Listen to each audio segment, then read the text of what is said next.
I'm Tamara Thomas, editor-in-chief of UrbanHealthToday.com, part of the DocWire family of medical news sites, and I want to thank you for tuning in to Urban Health Weekly. Our goal each week is to keep you informed of the latest in health and medical news right from today's headlines. It's time to empower yourself with open conversations about your medical care with news that matters to you. So are you ready? Let's get started. This is Urban Health Today, and I'm speaking with Maimah Karmo, best-selling author, cancer survivor, founder and CEO of the Tigerlily Foundation. She's here to talk about breast cancer awareness and the importance of and education about clinical trial participation within the Black community. It's a pleasure to have you here, Maimah. Thanks for speaking with me today. Thanks for having me today. All right, let's begin. So please talk about your background and what led you to create the Tigerlily Foundation.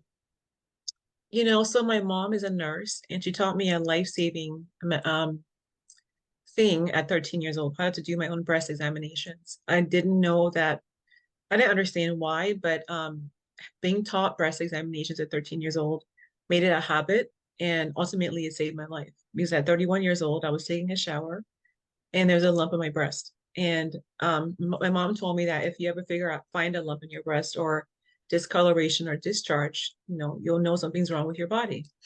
And so found the lump at 31, called my mom. I said, your voice was in my head. I know it's not normal. What should I do? So I went to see my OBGYN who said, this is not normal to have a lump in your breast at this age. But we can get you mammography and get it screened. The only challenge was that mammograms are recommended at 31 years old. They typically start at 50 years old. And so we pushed for the mammography, and the insurance company fought us tooth and nail. But I fought back and got one, and it came back clean. And I said to the radiologist, you can't see what I can feel, so your test must be wrong. She kind of scoffed at me and kind of, blew me off. But the lump kept growing, and I felt uncomfortable about it. I wanted it out. And so I kept pushing for a biopsy, and over 6 months later, I got one.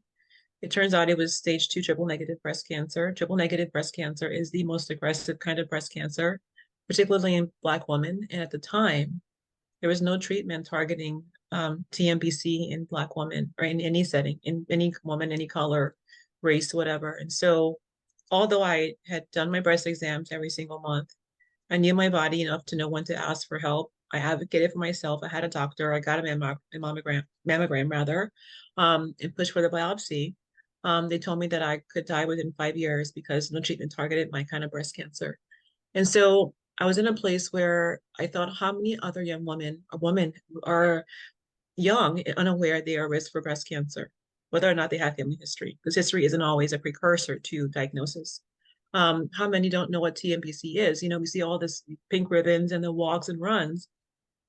People have no idea there's more than one kind of breast cancer, right? And I began to study several types. People don't know this. They think, we're going to walk, be aware of breast cancer, and then I'll be fine.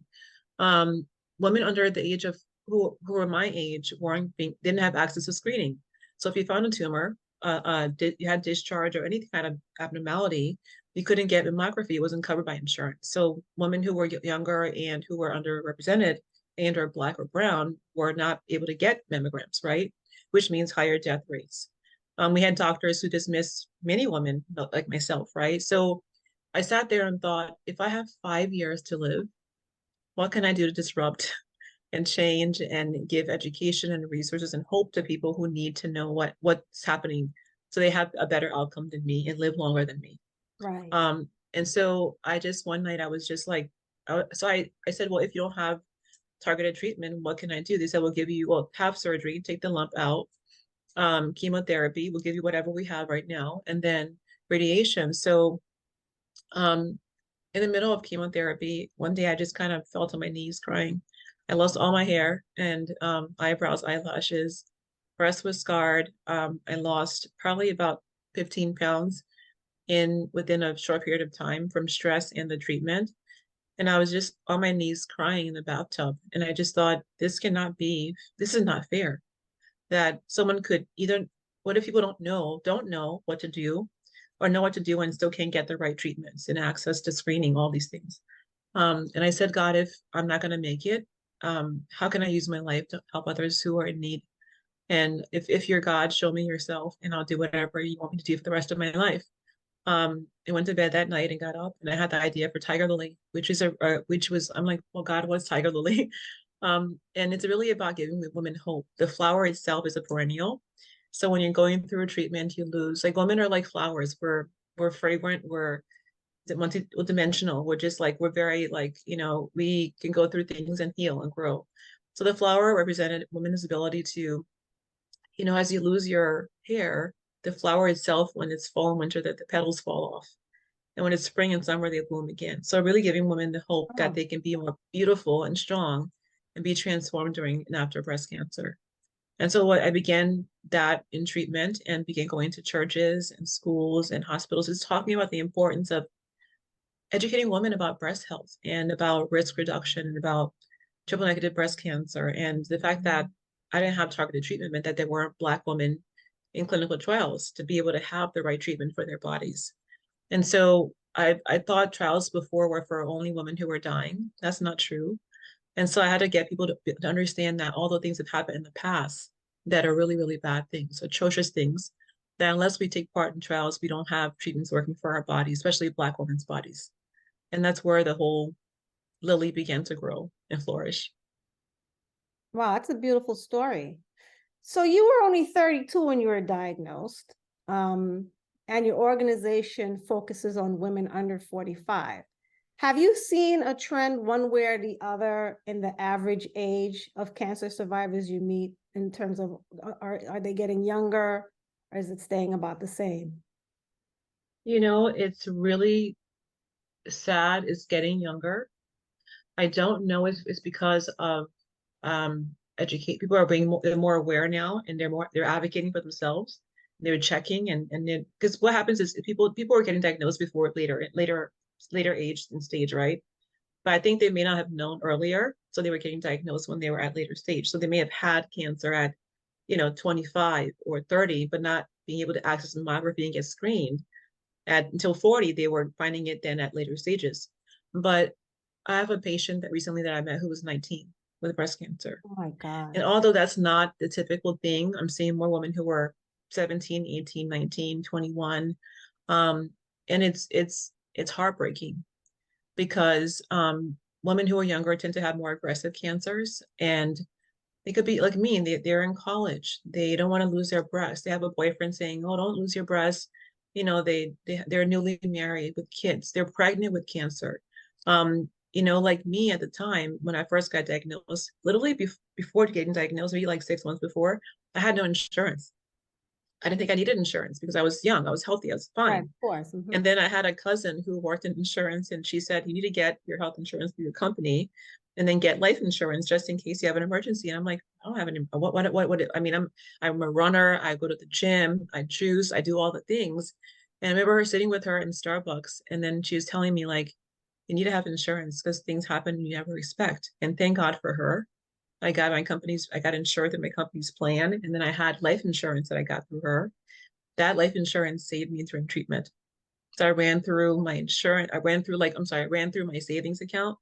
I ran through some of my 401k. I ended up with, when chemo finished and treatment finished, I ended up with like 2 bags of bills from co-payments, prescriptions, and things like that. Because I found out that, for example, I began having extreme nausea and the medication that they gave me wasn't working for me. And they kept saying, well, this is what we're going to give you.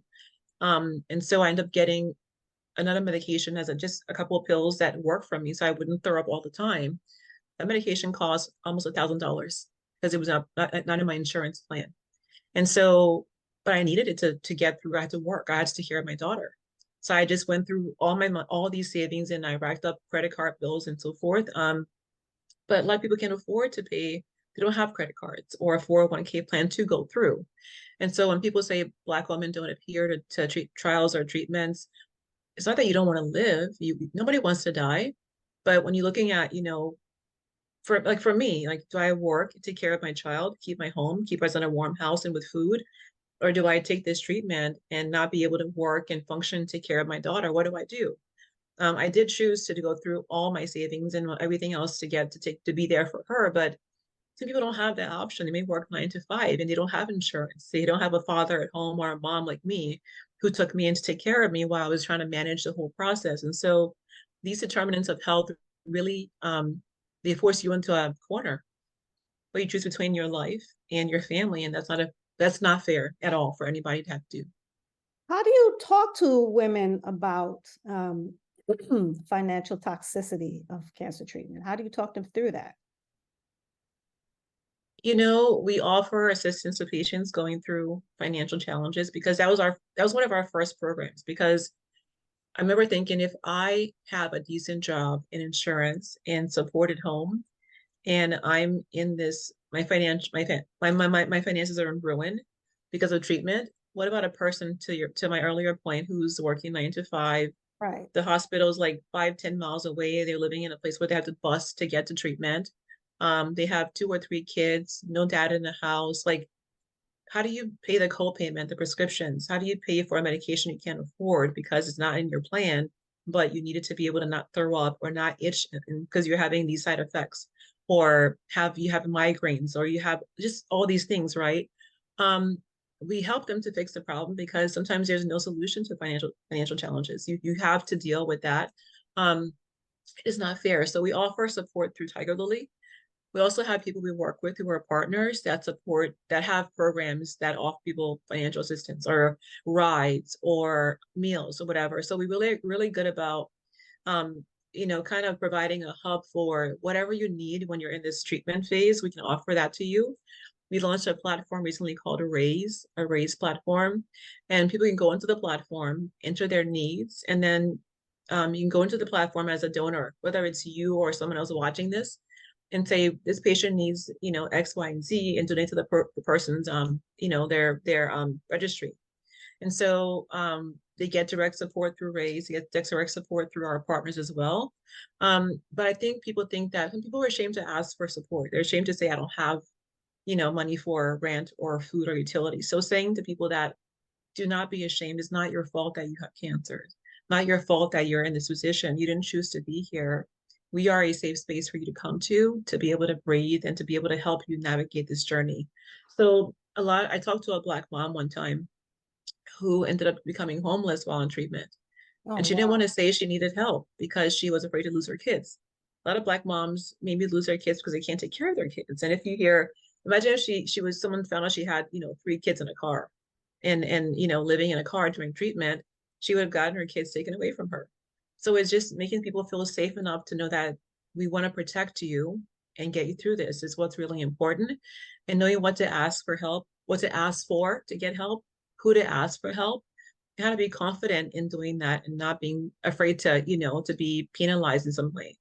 And also, it's not just to help during cancer treatment, because when cancer ends, you still have the bills. You have getting back on your feet. Right. You have people think that when you ring the bell, that cancer stops. It doesn't stop then. The warring starts. The side effects are still there. That will it happen to me again at some point when I'm not watching it, right? And then there is the psychosocial needs and so forth. There's body image issues. You lose your breasts, you're scarred, you can't have children maybe, and the mental health aspects of it. And so we as an organization help patients before they get cancer to have a risk reductive lifestyle, healthy lifestyle, to think about what they can do to limit their risk of cancer. We help them when they're in that process of like that trauma of cancer, to give them that space to come to feel loved and taken care of. And we help them afterwards as well. And at the center of our work is we always say we're heart-based. We want you to come to our website, open the website, and just see that you feel like you're loved, taken care of, and that you're cared about. How is Tigerlily involved in early breast cancer detection and clinical trials? Um, you know, I think that the healthcare system we have, I call it a sick care system. They Yes. focus on chronic health. When you're sick and you're, in need, oh my God, there's this treatment, there's a trial, there's this, that, the other. What about putting that money into risk reduction, into healthy lifestyle? We know that Black people live in communities sometimes that are, because of redlining, racism, that are filled with toxins. There's studies now showing that Black women, I think the FDA is gonna ban certain kind of perms because they're toxic. We know this. We've known it for years, right? And so a lot of the products we use as Black women haven't been, tested by the FDA. They're not proved to be safe on our heads. on our skin, in our clothing, our lips. We're putting things in our mouths and skin, our biggest organ, that are giving us carcinogens that can cause cancer. So to me, as a person and a leader, I tell women what they should be knowing about how to reduce their risk. Eating healthy, exercising, staying active, looking at what you're putting in your mouth, on your body, looking at your environment, just being aware. So we do a lot of things with groups that are environmental advocacy groups, to give Black women awareness of what to be able to know, to be able to stay healthy, and knowing your family history. Talking about breast cancer or ovarian cancer, whatever it is, over dinner, in the car, like making healthcare sexy. Being healthy is, people are on Instagram posting makeup videos. If you look now, there's makeup videos, there's lashes, there's waist trainers, but why are we talking about health? Without your health, you won't need a wig or a waist trainer. You'll be underground. So like, I tell people, like, you do all that stuff, but this is more important what you look like on the inside than on the outside. And so we do a lot around empowerment. Some of our advocates, we call them angel advocates, are holistic healthcare trainers. They're Zumba dancers, they're physical trainers. They're so active in their bodies and in their life, in their healthcare lifestyle, that they're empowering other people to think about how they're being risk reductive as well. Clinical trials are a big part of our work. We launched a campaign with GSK recently called My Living Legacy campaign, because we know that there have been horrible things that have happened to Black people in clinical trials, things that are just unspeakable. And when I even read about them today, I get my skin crawls. And so I understand the fear of trials, but there's been a lot done to protect Black people when it comes to trials going forward. And the truth is that if we don't take part in trials, we can't have life, right? And so I'm helping to understand that everything from, nasal sprays for allergies, or medications for a headache, or, anything that you're using that's going to go on your body in terms of medication has been through a trial.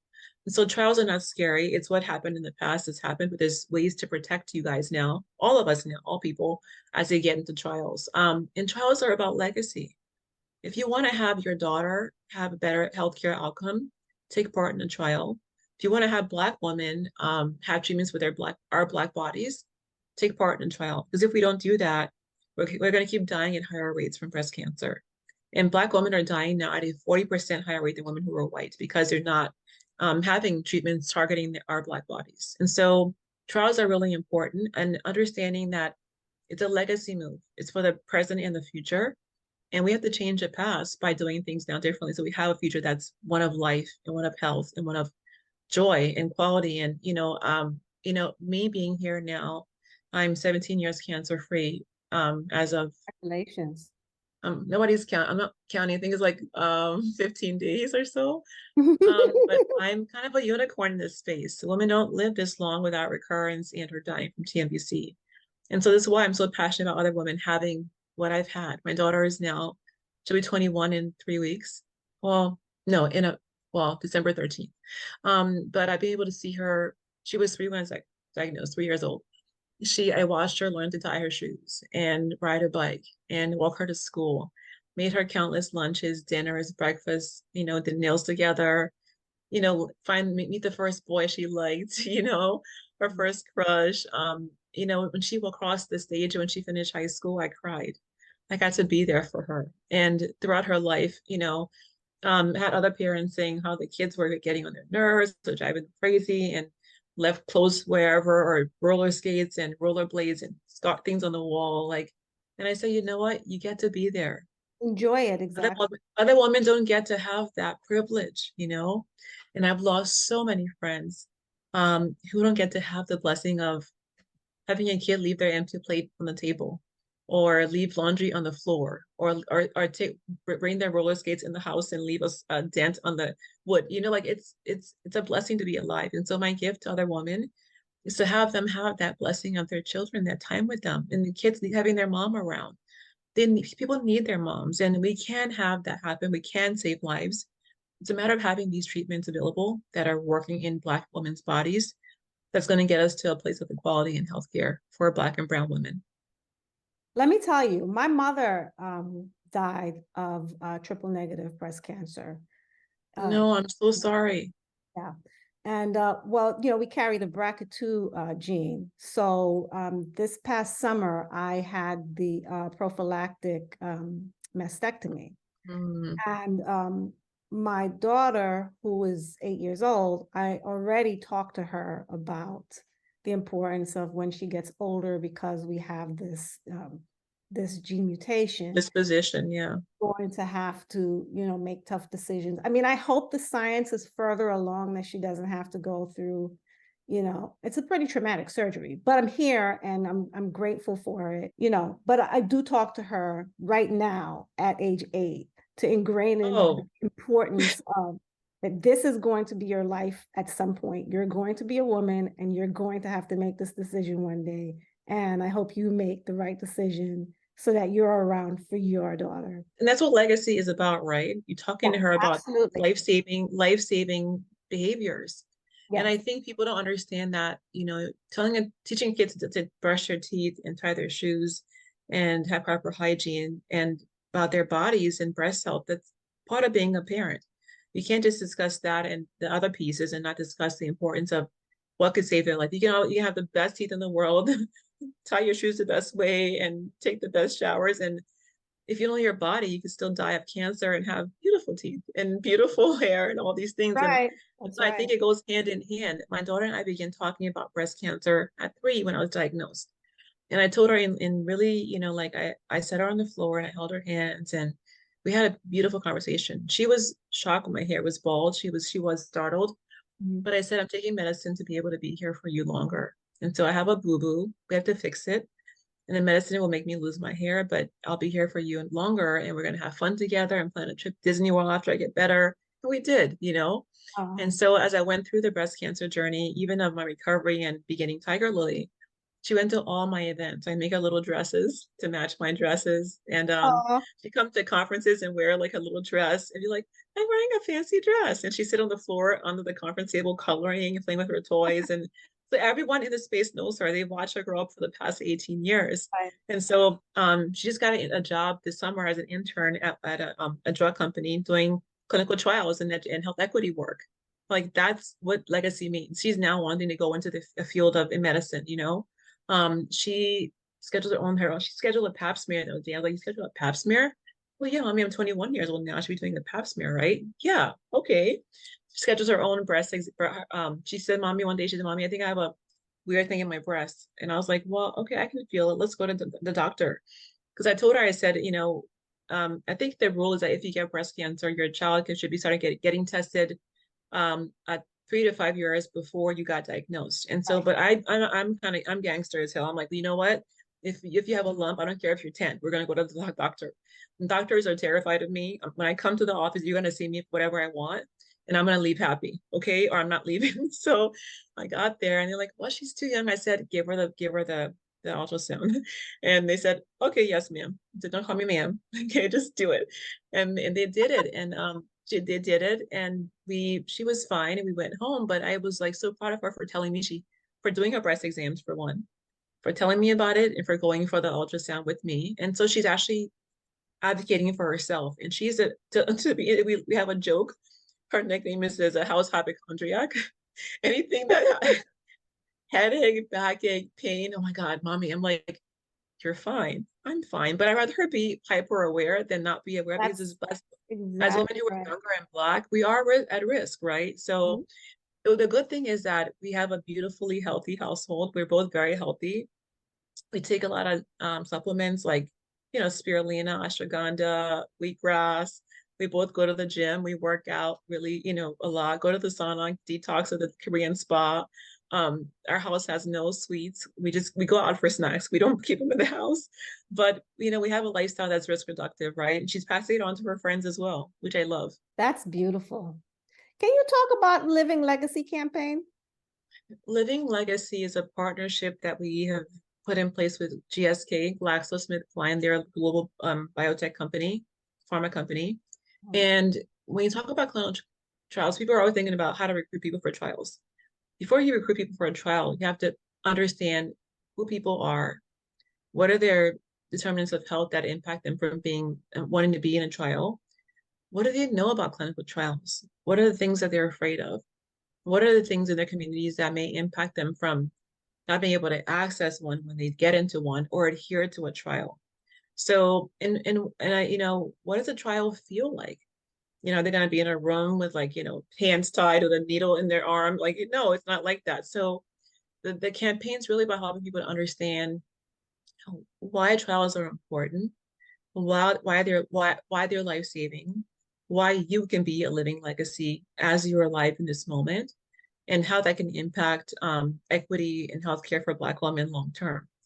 And so we've been doing national, events, going to communities of color and talking about trials and building trust. We've been doing ad campaigns, social media campaigns, and media like this. We've been doing a lot of work with Black and Brown patients, having listening sessions and doing social media content about why trials are important. And the goal isn't to tell people on do this now. It's to say that the past happened. It was horrible, but you can look at the past all you want. We're not going that way. It's like driving a car, looking in the rearview mirror the whole time. You're gonna have an accident. Right. So how do you prevent the past from becoming your future? Is by looking towards the future and changing it. How do you change it? By being a part of it, being a part of education, advocacy, talking about it, dispelling myths, and then moving forward. And so Black women right now have, I think, a 5% or less. I think maybe it's 3% clinical trial enrollment rate, which is horrible, right? So if we're not getting to trials, and medicines that are going to be made aren't going to be for our bodies, not going to work for us. And so if we're not in medication and getting involved in trials that can lead to advancements in science, we're going to keep dying at higher rates. Again, like I said it earlier, is almost double what white women are dying from breast cancer. And that's not acceptable. So trials are really they're about life, they're about legacy, about the future, about your daughter and my daughter and our grandchildren. And so I used to be terrified of trials. I used to think that, oh my God, I read about Henrietta Lacks and Tuskegee and, the doctor who did the work with the harmed women he was a gynecological doctor who did, Father of gynecology. I know who you're talking about. I just don't remember his yeah. name. And I would just cringe. And I'm like, I never want to be involved in this work. I don't want to talk to anybody in pharma. This is horrible. But after being diagnosed and asking questions, I thought, you know what, if I'm not at the table, or if I'm not the table, I can't change the past. So you can say, well, I don't want to do this. I don't want to be involved. This is horrible. Then we're going to keep dying. But if you want to change what's happened in the past and build a better future for us as Black women, you have to be in the room, at the table, have your megaphone, and be a part of clinical trials. And that's why it's so important to me as a woman. And the fact that I see women who I love and meet women who come to us as patients for support, dying every day because they don't have the right medications that work for their bodies. And so imagine how many women I've seen die in 17 years, whose hands I've held, done their eulogies, talk with their husbands and kids afterwards. And it's just like, it's heartbreaking and traumatic. And we're losing women that we don't have to lose, who can still be alive today. And having the number of 40% dying of cancer more than white women, to me, it's almost, whenever I say it, my body just responds to that in a really negative way, because it's not normal, it's not right, it's not fair, Right. it's not just. And Right. so trials are about making that number different, making it go down to 20%, 10%, 5%, right? We don't want equality in death. We want equality in life, right? And that means understanding why trials are important, taking part in a trial, and then sharing that with your friends, your mom, your dad, your sisters, your peers, why trials are important and getting involved to have medicines for Black and Brown women, to have equality in healthcare. On the flip side, or on the pharma side, a lot of women get excluded. A lot of women of color get excluded from clinical trials because they're diabetic or they're obese. Is there education on the pharma side to include these women, because a lot of these risk factors also, comorbid with cancer? Yeah, so we do a lot of work with biotech companies and pharma to help to change the criteria for inclusion. And so somebody's risk because they're diabetic, because they're Black, and Black people have hypertension, more so, right? Or diabetes shouldn't predispose them to not be in the trial. So we do a lot of work with companies, across the country, across the world to help them change the inclusion criteria because if people aren't getting in trials because they're not meeting all the check boxes, they're going to continue to die. And so understanding that the reason why they have those morbidity level issues is because they have been it's racism, right? It's from, it's a historical problem. So Mhm. you tell me that because they were discriminated against in 1950s and 60s and had to eat certain foods and be in certain communities had certain environmental factors that impact them now as they're diabetic and or hypertensive, that's going to make them not be able to be in your trial. So you can't allow racism to still impact them now in a way that will further carry on the history of unfairness and injustice in Black people. And so a lot of my work is we launched a pledge called the Inclusion Pledge. And we challenged Pharma to be more inclusive, which meant we're going to challenge you on what your status quo is and help you to be more accountable to us. Well, not help you, make you be accountable to us. And many people said yes to the pledge because they don't understand. It's like the system we have in place now, the system that we have in place now is not working because it was built by EU. You built the house is not working. So I can't work in that same house because it's not working for me. How can I teach you how to build a better house? Is by asking me what to do and helping me working with me and our partners and our patients, right? To change how you do business. And Right. so we have a lot of our patients that are working with Pharma now to better be more inclusive. We're working with people in biotech from the beginning of clinical trials, like looking at the protocol, the site. We're looking at the informed consent documents. We're looking at the patient materials. We're looking at their outreach plans. We're looking at, the patient content, patient experience throughout the whole process. We're developing ad boards. We are doing all these things. So we're embedding ourselves in every part of the drug development process so that whatever they're doing is going to include a Black or brown patient helping to sign off on what they're doing. So it is truly co-creating with inclusivity embedded in that process. That's terrific. It's awesome. It's exciting. It's awesome. And it's hard. It's not easy because people didn't challenge pharma in the past and they didn't think that they were wrong. And then also people we work with in pharma, our partners are amazing partners. They want to do the work. They have moms and dads and sisters and brothers who've been sick or died from cancer. The challenge is that the higher ups who are looking at, they're looking at this is how we've always done things. We can't change. We have regulations and policies and guidelines and legal issues. They don't want to change sometimes. So our job is to push and to get people who are on the inside to be our allies and help us move things forward. And I'm really good at doing that. And I'm relentless, unstoppable, and I don't take no for an answer. I Very mean, good. I've been doing this for 17 years, right? 17 years. The first 14 years I did it just without pay. I worked a full-time jobs, 80 hours a week, raising my daughter. And I'm like, I'm not going to stop till I get what I want. And that's life for my Black patients and brown patients and any patient who was coming to me, any color. And so I kept moving forward until they heard me. And now we're a national organization. We're community-based, we're people-based. And I won't stop till we have equality for my patients, in every aspect for all people that I work with, young women, women of all colors, but focusing on Black women right now is a priority for me. How does Tigerlily Foundation collaborate with healthcare professionals, researchers, and well, you answered the researchers, How don't we? to advance Um, breast cancer we research and improve patient outcomes? One of the cool things we do is that we are heavily involved in partnership.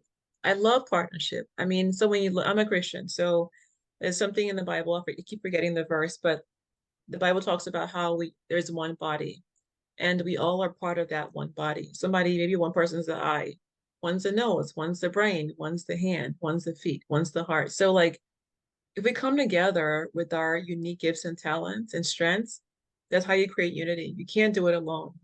And so we work with national organization or global and national and local and college, local community and colleges, small breast cancer groups, national breast cancer groups.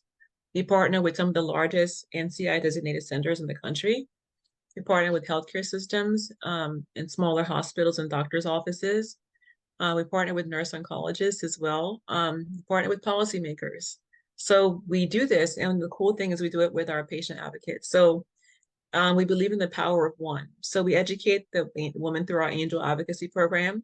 And they're taught everything from advocacy to policy to clinical trials, biomarker testing, disease subtypes, science research, policy, all the things that are impacting anything impacting the patient's lifestyle, right?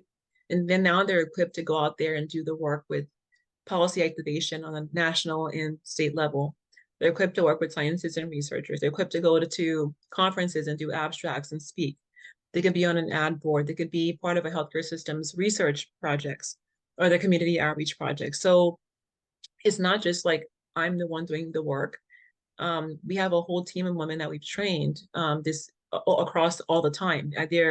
We have rolling cohorts. As they're getting trained, they're getting put out there to work. And they want to make a difference as well. That's the beauty of it. So we just do a lot of engagement and collaboration, and we pride ourselves on everything we do. Like we don't have one thing that we do in our org is not engaging a partner. So anything we do has an advocacy. Advocacy is one of our check boxes. Community engagement as well, health equity, partnerships, and then we look at what makes impact. Because what I will say this, there's people talking about breast cancer awareness, and it drives me freaking batty. You can be aware all you want and not know how to act, how to advocate, and how to create change. And when you build awareness, how does that awareness tie to impact? And so people do all these fundraisers, all these activities, but what is it making a difference in? Who's the money going to? How's it going to change what you want to change? So all that we do, we always think about before we start this program, who should be involved in the co-curation of it?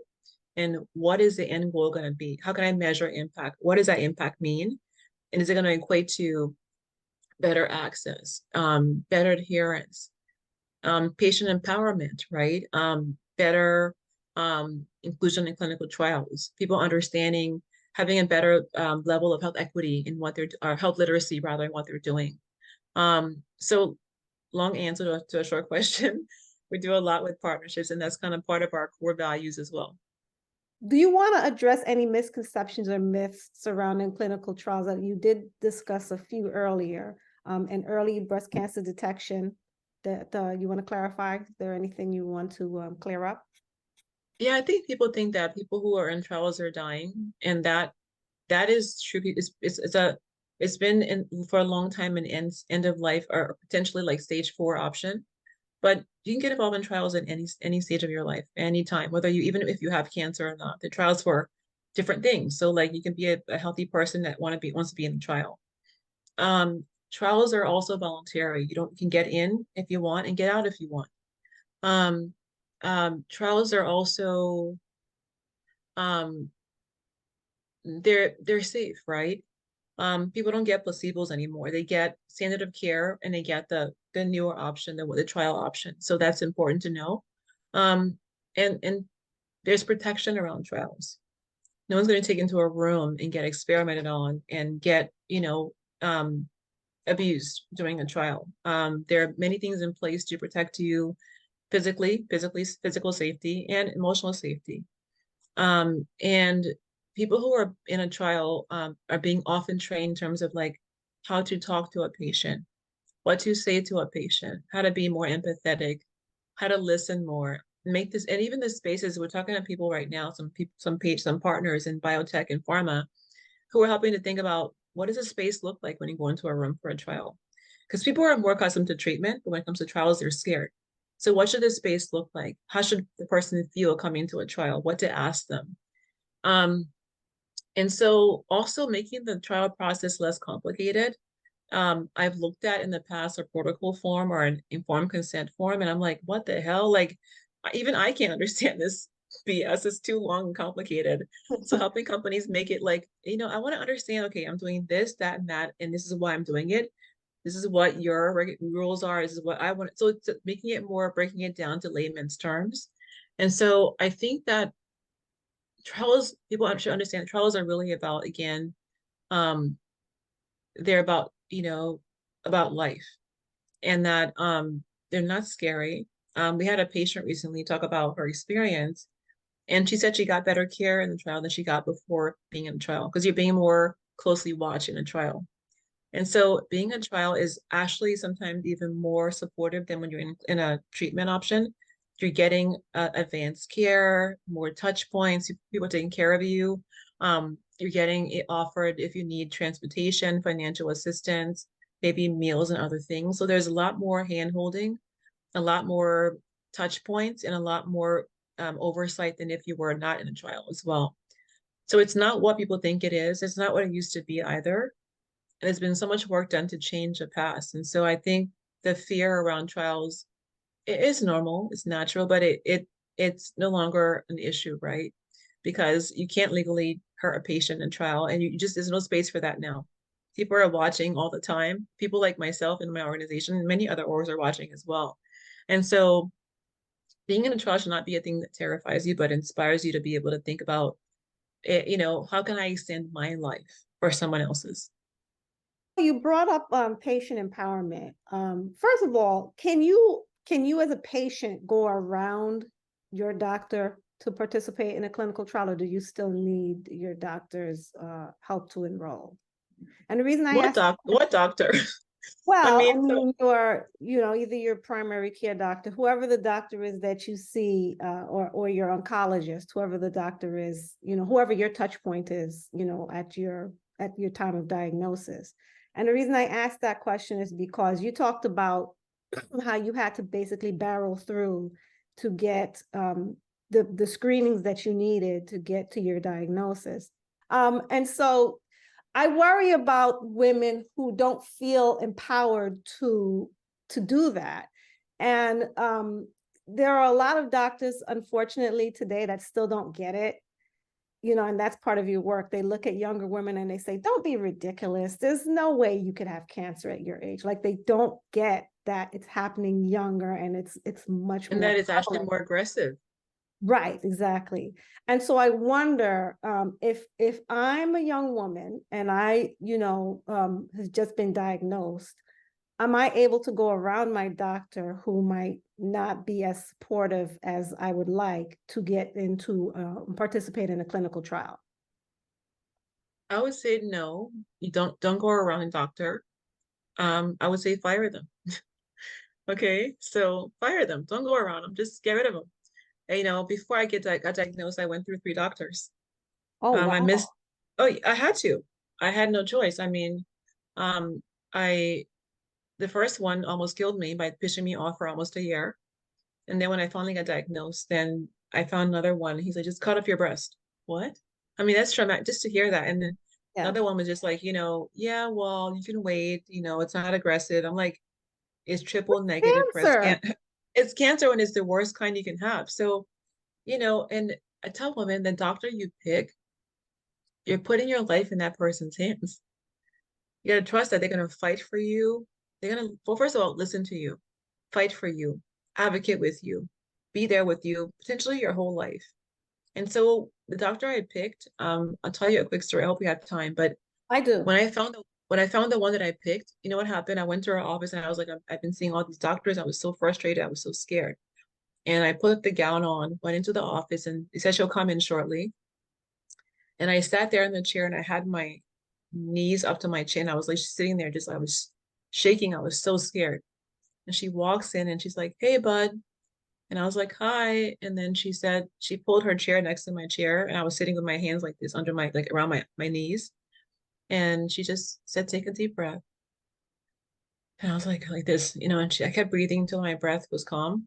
And Mhm. she said, "Give me your hands." And I didn't want to. I just wanted to hold myself. You want to hold.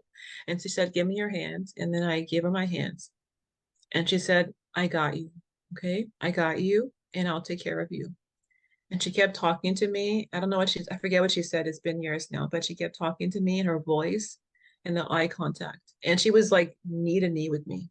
Mm. And I remember when she stopped talking, my feet were on the ground, the sun was setting, and I was breathing and I was laughing.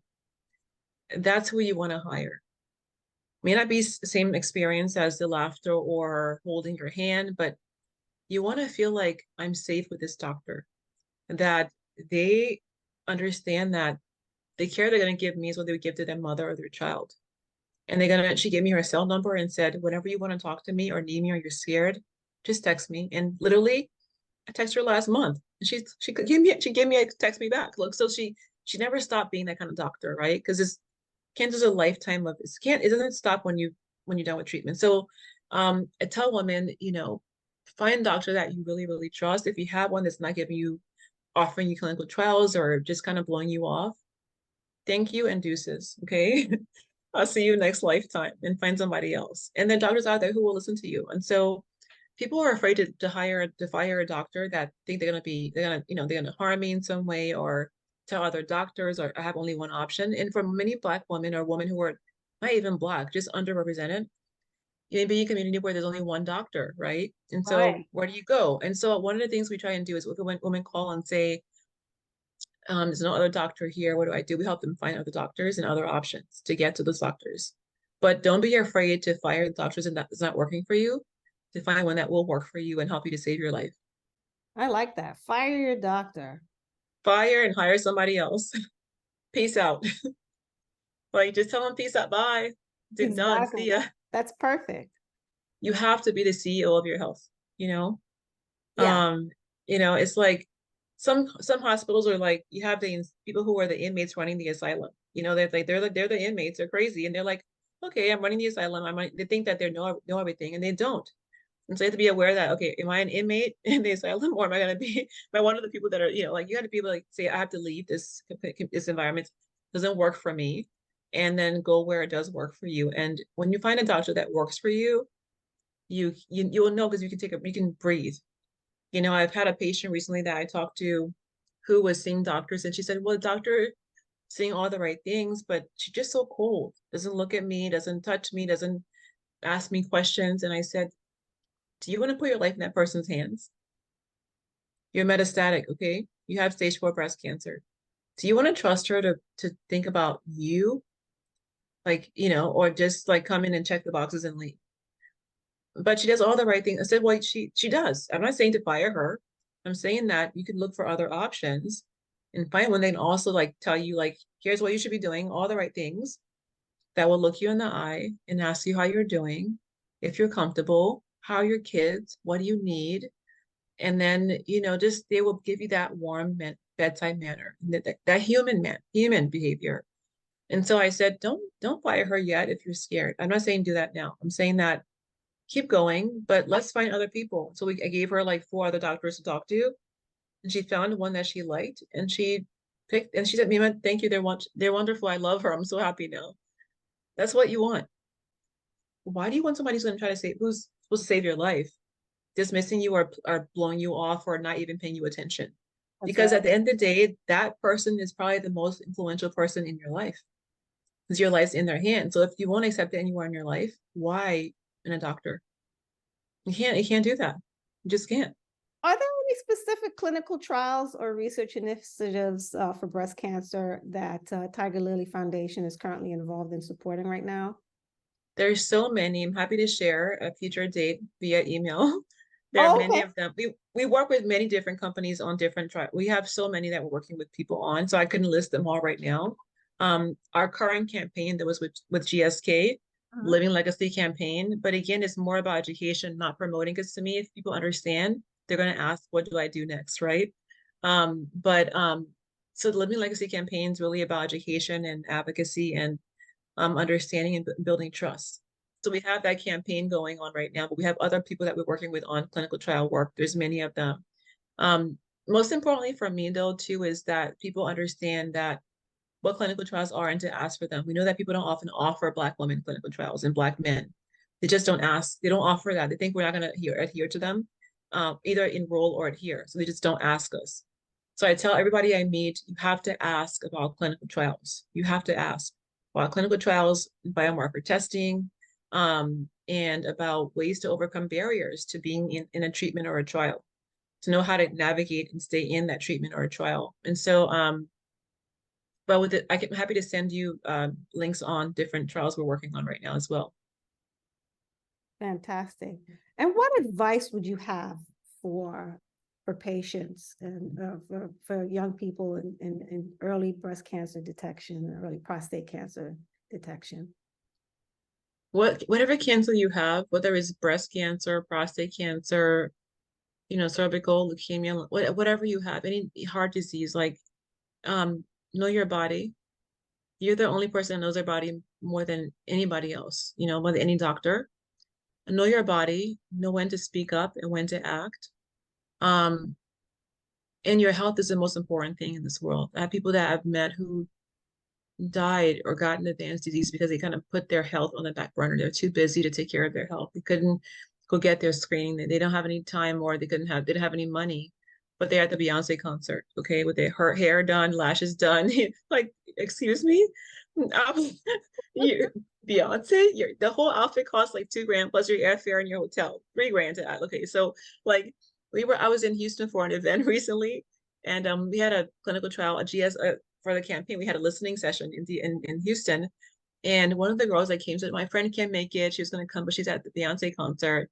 And I said, she can't make it to come, but she's at Beyonce. Beyonce starts in 3 hours. She's getting her hair, nails, makeup, eyelashes done. I said, have you guys gotten mammography done? Have you done your screenings? Well, she doesn't work right now. She's just doing like part-time jobs here and there. So the person who was working a part-time job, who doesn't have any consistent income, has saved money, okay, to get the hair done, eyelashes, makeup.